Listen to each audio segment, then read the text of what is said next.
have shown both of these cars before, but I thought I've never shown everything together. So I thought I'd give you a little bit of a fleet update quickly for those of you who are interested. The sun's out, so I decided to get both the Riley and the Morris out today and sort of give you an idea of what work is required on everything and where we're at.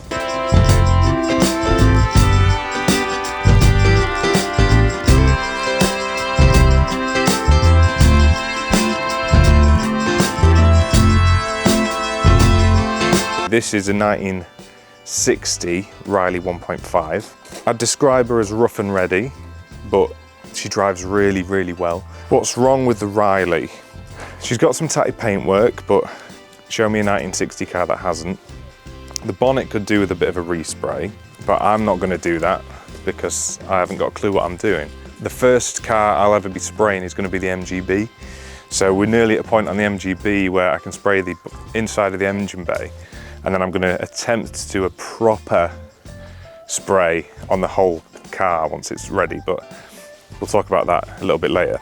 So yes, what does the Riley need? The Riley needs a bit of paintwork on the bonnet. Maybe, yeah, a bit of paintwork on the roof as well, but nothing too major. And she's missing a bunch of trim, which I keep my eye out on eBay. So there's something that's supposed to go on here, which I'm missing. And the 1.5 boot badge is missing as well. But other than that, visually, I think she's a really nice looking car. They both really need a clean. That's just because I've been extremely lazy. So I think next week I'm going to get them both out again, give them a nice clean, bit of a polish, and really see where the paintwork needs a bit of work. And then I can go to my father-in-law and ask him for help. Because if I tried to repaint these, I think I'd make them look worse than they do. So really, the only thing with this is, when I got it, it needed all the brakes sorting, and I just replaced everything. I replaced new brake lines. The front, it's had a front disc conversion, but it's still got drums on the back. And I think it cost me about £50 per cylinder just to replace the wheel cylinders on this. Parts like this are a bit like gold dust, I've come to find. I think there's only about 300 of these left on the road, so that's why I'm keeping my eye out for all the trim and not going to jump, because if I buy the first one I see, I'll be spending an arm and a leg. The front discs weren't too bad, they just had a bit of a clean up. And what else did I do? Oh, and it didn't come with a key either, so I've changed the ignition barrel, all the locks on the doors, so there's only 2 keys. I cleaned out the engine sump and the pump and gave it a new gasket, and just things that you'd do anyway, and then the general servicing stuff like putting some new oil in it and that sort of stuff. New spark plugs. Other than that, I didn't really have to do anything with this car, and it started, since the first time I started her, she's never failed to start, ever. The only thing wrong with it now is there's a bit of play in the steering. I don't really feel comfortable taking her out at the minute because you're sort of all over the road. Yeah, rough and ready, but, oh God. Rough and ready, but I think that's what I like. It bodes well for me that I'm not going to be able to get these cars absolutely perfect, because if I did manage to get them absolutely perfect, I'd never dare drive them because I'd be scared of getting paint chips or someone hitting it in the supermarket. So it's ideal for me. See what I mean by rough and ready? The horn should be facing this way, and there should be a washer fluid reservoir there. But instead there's a Tupperware box there for the washer fluid. But other than that, everything's pretty bang on. On to the Morris.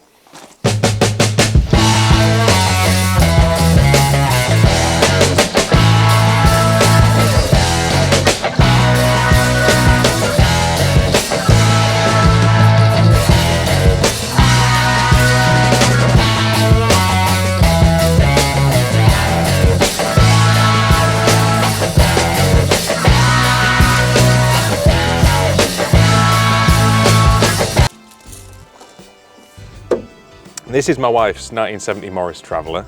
It was restored by my father-in-law and then given to my wife. This is one that's never going to leave our family, so I need to really get some of my skills up so that I can look after this one, because I've got quite a lot of responsibility with it. And that is one of the main reasons why I bought the MGB in the first place, so I could upskill with welding and bodywork and all those bits that I'm going to need to make sure this stays on the road for as long as possible. Very little to do on this car. If you look underneath it, it looks like it's just come out of the showroom. It is perfect. Can't find a speck of rust on it in the places that matter, which bodes very well for me because that gives me a little bit longer to learn those skills that I was talking about. Paintwork's really good on it as well. It's just got some chips here and there. Oh, what the f is that? The list of jobs on this is even smaller than what is on the Riley. Basically, my wife's been given this really, really nice car, and I've got the responsibility of keeping it looking and running as nice as it does now. There's not a lot to say about this, really. There's not a lot wrong with it. Just needs a few touch-ups on the paint, needs a service, needs a bushing on the gear stick lever, and needs an alternator bracket. And all things I could probably get done in an afternoon.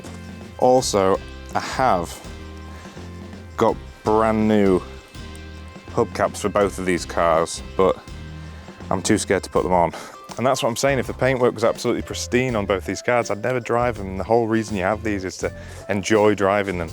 And it's silly little things like that. There's 2 full sets of hubcaps. Every one of them is pristine, brand new, and it would look amazing on the cars, but it's just so silly. I daren't put them on in case I ruin them, because they're brand new. So anyway, onto the MGB.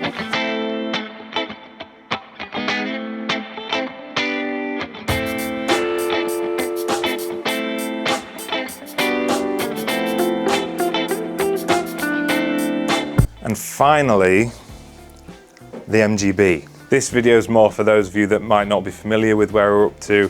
So I'll go through where we are with the MG. 1977 rubber bumper model. It won't be a rubber bumper model when I'm finished with it. That might be the first time I've actually told anyone on this channel. I don't think I'm going to put chrome bumpers on either, which most of you probably thought I would be doing. At this point in time with the MGB, and this is a long way down the road, the engine's sat on the floor there. There's still rust all over this thing. I'm talking months down the line. I'm thinking going sort of the Sebring front and rear, maybe the Sebring flared arches, have fun with it, and maybe way down the road, eventually stick a V8 in it. But we'll see. We'll see if my wife lets me do that. But yeah, so this is the one that most of you guys will already be familiar with, at least those of you that watch subscribe to the channel. I bought this for a very small amount of money, and the reason I bought it was to try and improve my welding skills and bodywork skills. By improve, I mean actually gain some, because I've never done any welding or bodywork before in my life. Like I just said about the Morris, that is going to be a car that we never get rid of, and I'm going to need to do some work on that in the future. So the whole reason I got this was build on those skills. However, the more and more I work on this, the more and more I'm getting attached to it, which is a weird thing to say about a car, but when you put so many hours into something, you start seeing progress and it starts to look like it's actually going to get there eventually. Only recently, now I've got the driver's side in a winging, it started to feel like, yeah, we're really making some progress here.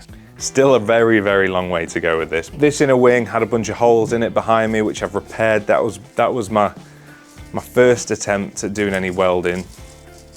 So I'm not very happy with them, but they're good enough for now, and I might revisit them.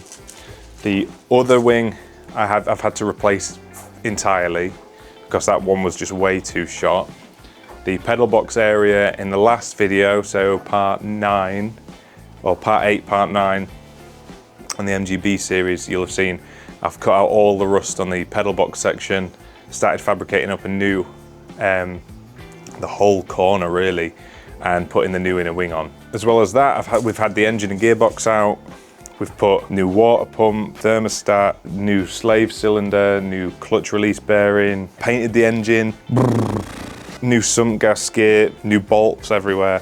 Basically, we've just gone through everything we can think of without going crazy. We're just trying to do everything that it absolutely needs to get on the road. And then once it's on the road, we can start looking at the nice to haves. What's left to do on this, I haven't got enough time in this video to tell you, because there's so much, but my loose plan is get the pedal box and inner wing section finally finished, paint the engine bay, get the engine gearbox back in the car so that we can get it running and driving. I've also refurbished a lot of the front suspension, so all of that's ready to go back on as well. Once the engine and gearbox back in, all the front suspension, cross member is all back on, then we'll have it running and driving and get it in and out the garage. And then after that, I can start working on the sills. Both sides need all new sills, membrane, outer sill, castle section on both sides. The driver's side needs a bit of a repair to the inner sill as well. After that, I think that's all the structural bits really. It'll be the rear wings that needs sorting out then. But I'm trying not to go too far, get too far ahead of myself, because it starts looking like a mammoth job, which I'll never get sorted. So I'm just trying to take it in little steps at a time, and it's been working so far. That's basically it. I thought I'd just give you guys a little bit of a look at not just the MGB, but the work that I've got with the other cars, the fleet, as I guess we're calling it. So if you are interested in the MGB, I've got plenty more videos coming out on it. If you haven't watched the channel before, feel free to go back and look at, there should be 9 videos already. So if you want to see how we got to this stage, if you are interested, please go back and look at the other MG videos. If you're interested in the Riley or the Morris and you want to see any more videos on them, then please let me know. Thanks again for watching, and I will see you guys hopefully in part 10 on the MGB, where we can finish the inner wing, finish the pedal box, and maybe start prepping that engine bay.